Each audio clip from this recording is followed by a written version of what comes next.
and welcome to another build, and today we're going to be doing a Christmas house, which I'm really excited to share with you because I think that it's a good one. In my opinion, just in my opinion, it's a good build, but do you know, I think that the snow mod makes anything look good. Honestly, you could build a box with a snow mod and it would look good, so that may help some people. If you want to make your builds look nice, just build a box and just install the mod, because I think that it just adds something to it. I don't know. Anyway though, this is a collaboration with Simlinks, so he's going to be doing the whole of the interior on his channel, and that will be in the description below. So if you want to download this house and you want to see what's inside, that is the best way to do it, because you don't want an incomplete house, right? I mean, you want to see it with the interior, and I'm sure that it'll be very good. So I can't wait to see it on his channel. I've been wanting to collaborate with him for a really long time, so it's going to be exciting stuff. And actually, strange thing about collabs, I am a very nervous person. Believe it or not, I am. And when it comes to collaborations, I freeze up. I don't know what it is. I can't ask people to collaborate with me because I get so nervous. And when I do it, it's a really rare occasion. Like, I would have been considering asking them for a very long time, like months probably. And then I would have just finally plucked up the courage to say it. No, seriously, that is exactly how it is. It's happened for some time now.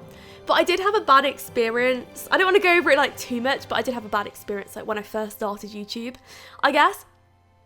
And my bad experience was the fact that I messaged one of my favourite YouTubers and I didn't get a reply. But it wasn't even for like a collaboration. It was mainly just to ask them like if they wanted anything building, you know, that sort of thing. I would always be happy to build it for them. But I don't know, it really caught me off guard. I don't know what I was expecting, probably a reply.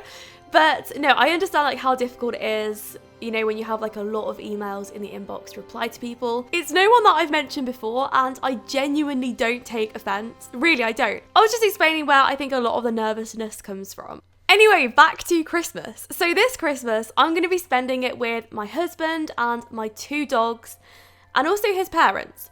So usually I spend it with my parents and the dogs and him, because what we do is we fly over to Switzerland usually, and yes, I do take my dogs abroad with me. I am that person. I am that person on the plane that has my dogs in front of me, yes, and I do fly on special planes just to have the dogs there. And you know, they are absolutely fine with it. I know that a lot of people are like, oh, that's not a good thing to do, but actually I think that until you know your own dog and you know how they're going to cope in that situation, because for instance, I just know that my dogs just fall asleep. They know when they're in the carrier that they're just like, okay, that's fine, I've got to go to sleep now, and they're good, they're absolutely fine. But I know that a lot of dogs can get nervous and stuff, but I've just been very lucky. I've got 2 very sleepy dogs. So anyway, I do usually go to my parents' house, but this time I'm staying at home. And not gonna lie, I'm sort of dreading it because I'm really bad at cooking and I've only recently improved. But just to put it into perspective, because I know that a lot of people say that they're really bad at cooking. Okay, so my mum bought me a rice cooker and I put the rice cooker in the oven and the electricity cable got obviously scorched, and that was it. You know, there was like plastic dripping everywhere. I obviously wasn't supposed to put it in the oven, but I wasn't sure how to work it. Now that may make me sound very stupid, and I am aware, but that is how bad my cooking is. But that was also because I was very tired at the time, and I don't know, I think that other people get this as well. But have you ever done something like you put your phone in the fridge or you do something by accident? That was what happened. So it wasn't like a purposeful thing. It wasn't the fact that I was deadly certain that the rice would cook in the cooker in the oven. No. That wasn't what happened. It sounds awful when I repeat it out loud. Oh, it's just terrible. But yeah, I'm awful at stuff like that, and I've always been trying to improve. But until recently, when I've had the time to sort of sit back and actually buy stuff. Now, this is a thing to explain, because when I lived in Germany, I actually found it really hard to go to the supermarket and buy things because I could never read what was on the label. So just to put that into perspective, I suddenly went off lettuces for a very long time, and I wouldn't touch salads. And I would have them at restaurants and I would think, that's actually really nice. I like salads. And then I would get some lettuce from the supermarket, I would hate it, and this circuit would repeat itself. Until I found out that I wasn't buying lettuce. Oh no. I was buying cabbage. I was eating raw cabbage and it tasted absolutely awful. So that's how bad I am at stuff. And I was feeding it to my husband as well, which was even worse. So I'm trying very hard this year and I'm doing all my shopping online. But I'm not really used to doing shopping online because It's like a weird just zone for me. I've never tried it before, so I don't know how it's going to turn out. But I'm going to try. I'm going to have a go and I'm going to go for it. But yeah, usually I spend it with my parents, and I was actually very sad that I missed Christmas 2 years ago, because what we do is we spend every other year with each parent, if that makes sense. So 1 year I'll go to my parents, 1 year we'll go to his, etc, etc. But the time that I missed Christmas at my parents' house, the ghost experience happened.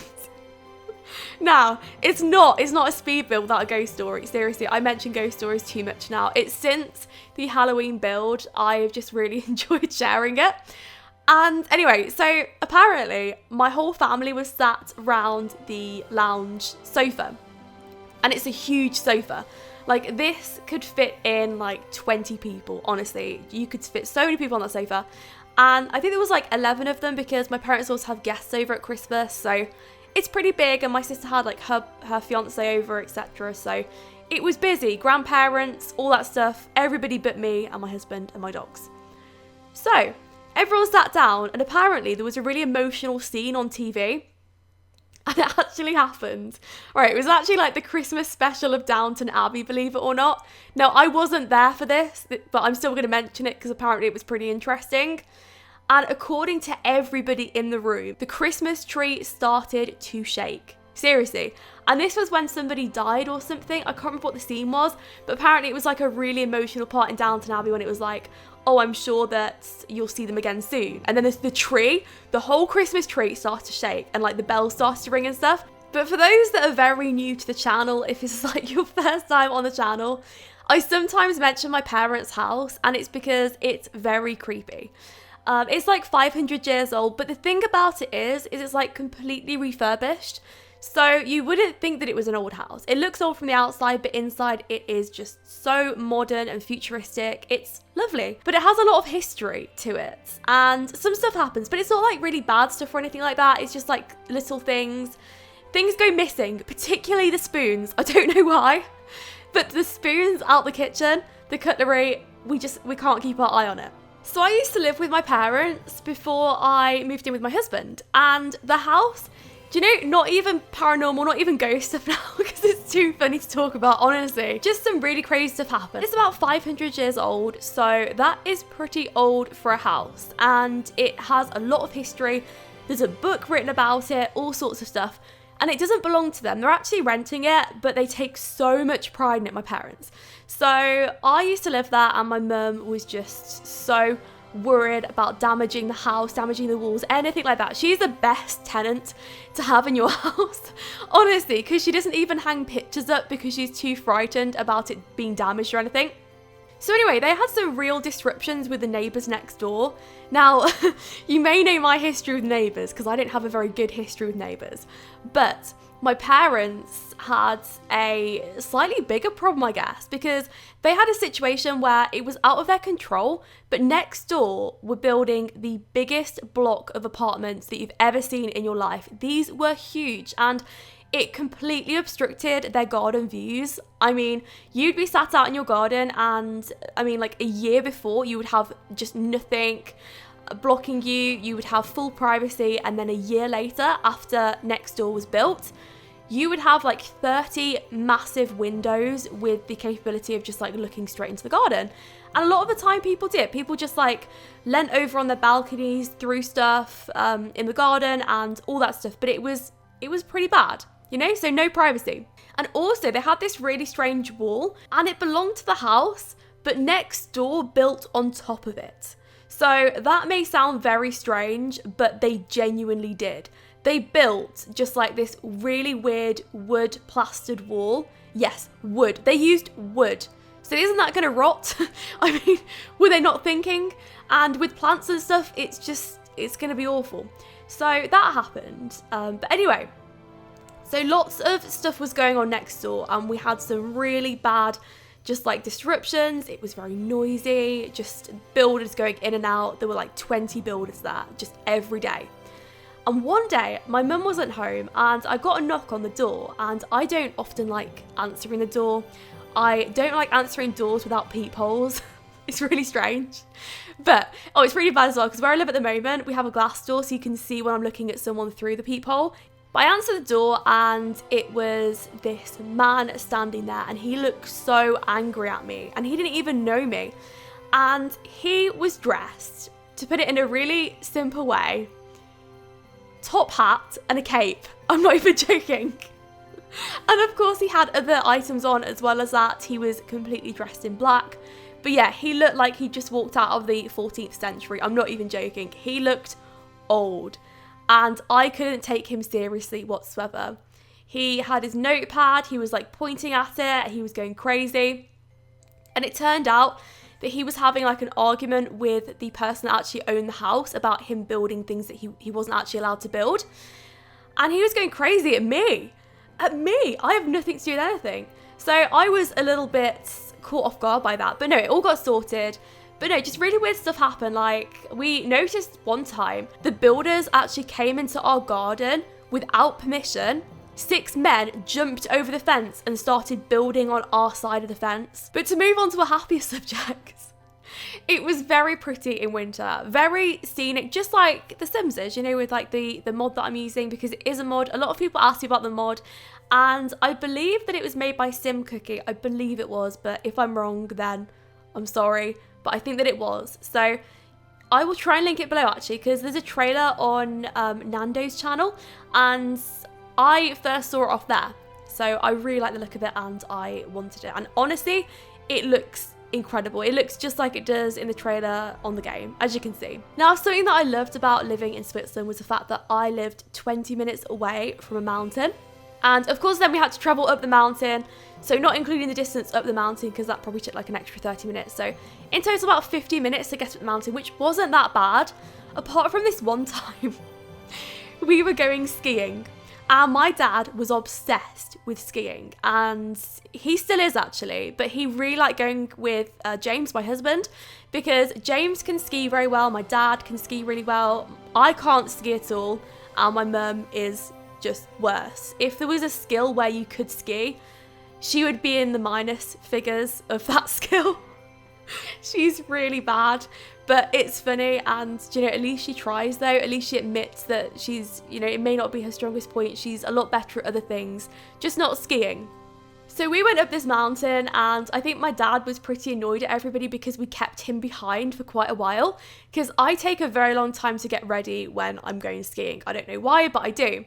So we were like an hour late and we were driving up this mountain and he was like rushing. I don't know what he was rushing for, but he was. And we got to the top of the mountain and there was no snow. I'm not even joking. So we turned back after that very disappointing moment, but it was absolutely hysterical. But there seems to be a real problem with ski seasons in Switzerland at the moment. I don't know. Maybe it is climate change. I think that would make a lot of sense. But when I've been in the past, the ski seasons haven't lasted for as long as I have in previous years. So the one that we had last year was incredibly short. I think for the most of it, we could only ski for about a month and a half, which didn't really affect me because I'm not a big skier, as I said. But I do like to try. I do like to actually have a go. And I do. But I had a really bad experience, a near-death experience skiing. And I went up the slope with my dad and my husband James, and they said that it would be a really nice smooth ride down. So bear in mind, I've been on the blue slopes before, so I'm not much better than that, but I would never want to go above that. And anyway, they took me up this slope and they said, yeah, there's loads of blue slopes up here. In fact, it's really good for you because it's going to be great practice. So I took their word for it and I went up. And it turned out that it was just a clear shot down the mountain. And then you had to do one of those very heavy turns to the left. Otherwise, you would have fallen straight off the mountain cliff. No joke. There was no barrier there. There was nothing. And I think it was like 400 feet of a drop. But apart from that, it was really good. And what I ended up doing is I was so frightened of falling off the edge because I'm not very good control-wise on the skis. So I would have actually just like fallen straight off the cliff and that would have been the end of me. I actually ended up taking my skis off and sliding down the mountain because that is the only way that I could have got down there. So when I eventually managed to get down, I ended up getting the wrong ski lift home. And that was actually my mum's really bright idea. She decided that because she had a particularly bad day skiing, that she would suggest that we got the ski lift back. Because we were at the halfway point. We were halfway sort of in between the ski park and the entrance back. So yeah, we were there. I mean, we did have the option of walking back to the entrance, but we did still have to walk down a slight little cliff. But that would have been like maybe 5-10 minutes, and it wasn't really that dangerous. We could have done it. But a lot of people ski back, but we could have walked it easily. It would have been fine. But no, my mum decided what a bright idea it would be to get the ski lift back. So what did we do? We packed our skis in the little box next to us. We got into the ski lift. We sat down. The doors closed. And then we realised it was going the wrong way. So we ended up going to the other side of this whole ski resort. And oh my goodness, it was like an hour to an hour and a half out. And then we had to get another one back. I think the really bad part for us was the fact that about 30 to 45 minutes in, going the wrong way, we actually stopped at this place, but the doors didn't open. And we were trying to signal to the Frenchmen. We were like, look, please, we need to get out of here. We can get a taxi back from this point. It's only like 30 minutes away. We should be fine. And all they did was laugh. Seriously, all they did was laugh because they knew that we were going the wrong way and they did not want to help us. They were just like, they were shrugging their shoulders. They were like, we can't do anything. You've got to go all the way back. That was it. Like, we literally had to go the whole way back. An awful experience. But luckily for us, we actually got back to find that my dad and James had also had some like bad things happen because they got lost during skiing back anyway. So we met up pretty much at the same time. So that was pretty good. But that is one of my ski experiences. So I don't know. I do enjoy it, but I'm not very good at it. But I think it's really difficult to explain about skiing or like what it feels like to anyone that hasn't done it. So if you haven't skied before and you haven't really heard much about it, I would describe skiing, this is just for me, just personally, I would say it's almost like a slipping sensation. So, you know, like when you fall on the ground and you can't control yourself, it's like that but 1,000 times over down a slope and you've got no way of stopping yourself. Well, okay, you have, but the thing is, I'm so frightened of like even just trying to brake or anything like that, because you can't put like brakes on. You don't have brakes, but you can sort of like turn your feet a bit and see if that works, but often it doesn't. Well, it doesn't work for me anyway. Maybe I'm doing the wrong thing. But yeah, so many experiences skiing. Oh my goodness, the strangest stuff happens though. I think that it would be amazing to have a ski resort with The Sims though. I don't even mind if they can't ski. Just the fact that you'd have like a separate venue where you could do stuff, like a outdoor retreat add-on almost, just with snow and mountains and things like that, just like typical things that you would do, maybe on up a slope. So I do hope that in the new year we'll get some more Sims content. I'm really excited to see like the release trailer, because actually if you don't have like Twitter, if you don't keep up with that sort of stuff, then I don't know how you would be able to see the quarterly teasers that they put out. But they basically put these like quarterly teasers out on Twitter. From what I can see, it may even be on YouTube. Maybe I'm the one that's behind. I have no idea. But I view these videos through Twitter and they let you know in advance like little sneak peeks of what's coming. So everybody knew that we were getting something for Christmas and that we were getting something for like a stuff pack, which was to do with maybe like lipstick or something, which did actually have a link because it was for like the vintage glamour stuff pack, and we did get a makeup table. So it makes a lot of sense. But I don't know, I'm really excited to see like what else we get, because I feel like after the recent stuff pack that we got, they're putting in so much effort now with the stuff. And I think that with The Sims, I feel like they need years, they need a while to get into it. But when they are into it, when they have like a good system going there, then that's when I feel like the content actually starts to arrive. I remember that with The Sims 3, this is how it felt for me anyway. I don't know if this was the actual facts of it all, but I remember that with The Sims 3, when we started to get like expansions with that, they came relatively slowly, and then in the last like few sorts of years of The Sims 3 being very popular, and until The Sims 4 came out, we just had an overwhelming amount of expansion packs delivered. So I'm hoping that that's what's going to happen with The Sims 4 when they get a really good process together. When everything's going well, then we'll get loads of stuff. Fingers crossed.